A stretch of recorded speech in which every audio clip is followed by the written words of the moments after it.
प्यारे बच्चों, तो आज की वीडियो में पढ़ते हैं संस्कृति पाठ का दूसरा भाग।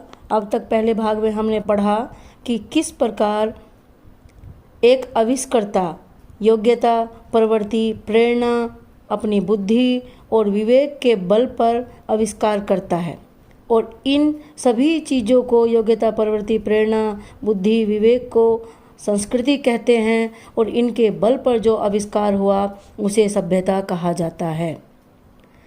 आविष्कार करने वाला व्यक्ति संस्कृत और उस आविष्कार का उपभोग करने वाला व्यक्ति सभ्य कहलाता है।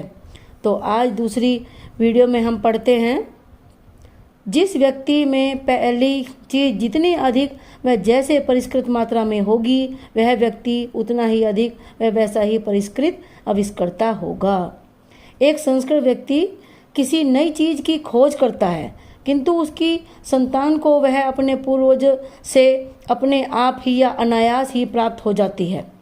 जिस व्यक्ति की बुद्धि ने अथवा उसके विवेक ने किसी भी नए तथ्य का दर्शन किया, वह व्यक्ति ही वास्तविक संस्कृत व्यक्ति है, और उसकी संतान जिसे अपने पूर्वज से वह वस्तु अनायास ही प्राप्त हो गई है, वह अपने पूर्वज की भांति सभ्य भले ही बन जाए, संस्कृत नहीं कहला सकता।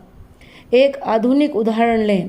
न्यूटन ने गुरुत्वाकर्षण के सिद्धांत का आविष्कार किया। वह संस्कृत मानव था, क्योंकि आविष्कार उसी ने किया था। आज के युग का भौतिक विज्ञान का विद्यार्थी न्यूटन के गुरुत्वाकर्षण से तो परिचित है ही, लेकिन उसके साथ उसे और अधिक अनेक बातों का ज्ञान प्राप्त है, जिनसे शायद न्यूटन अपरिचित ही रहा। ऐसा होने पर भी हम आज के भौतिक विज्ञान के विद्यार्थी को न्यूटन की अपेक्षा अधिक सभ्य भले ही कह सकें, पर न्यूटन जितना संस्कृत नहीं कह सकते। आग के आविष्कार में कदाचित पेट की ज्वाला की प्रेरणा एक कारण रही, अर्थात पेट को भरने की।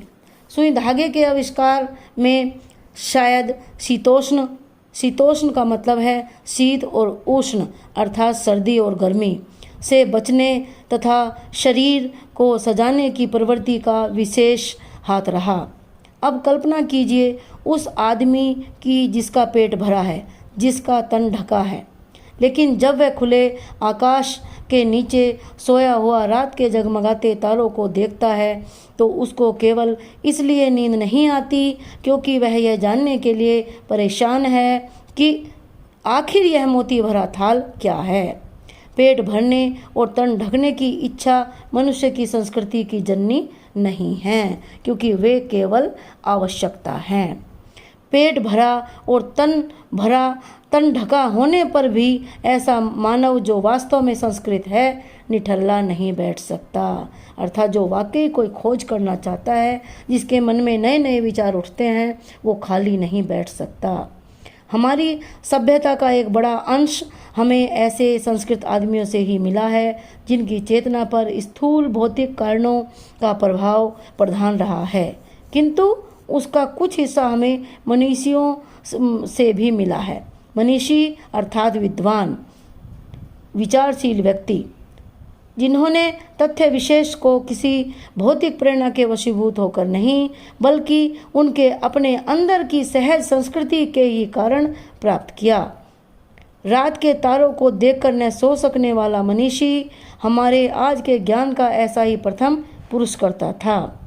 भौतिक प्रेरणा, ज्ञानेप्सा, क्या ये दो ही मानव संस्कृति के माता पिता हैं? भौतिक जरूरतें या ज्ञान एकत्रित करने की इच्छा, क्या यही दूसरे के मुंह में कोर डालने के लिए जो अपने मुंह का कोर छोड़ देता है, कोर मतलब टुकड़ा, उसको यह बात क्यों और कैसे सूझती है? रोगी बच्चे को सारी रात गोद में लिए जो माता बैठी रहती है, वह आखिर ऐसा क्यों करती है? सुनते हैं कि रूस का भाग्य विधाता लेनिन अपने डेस्क में रखे हुए डबल रोटी के सूखे टुकड़े स्वयं खाकर दूसरों को खिला दिया करता था। वह आखिर ऐसे क्यों करता था? संसार के मजदूरों को सुखी देखने का स्वप्न देखते हुए कार्ल मार्क्स ने अपना सारा जीवन दुख में बिता दिया, और इन सब से बढ़कर आज नहीं, आज से 2500 वर्ष पूर्व एक सिद्धार्थ ने अपना घर केवल इसलिए त्याग दिया कि किसी तरह तृष्णा के वशीभूत लड़ती कटती मानवता सुख से रह सके।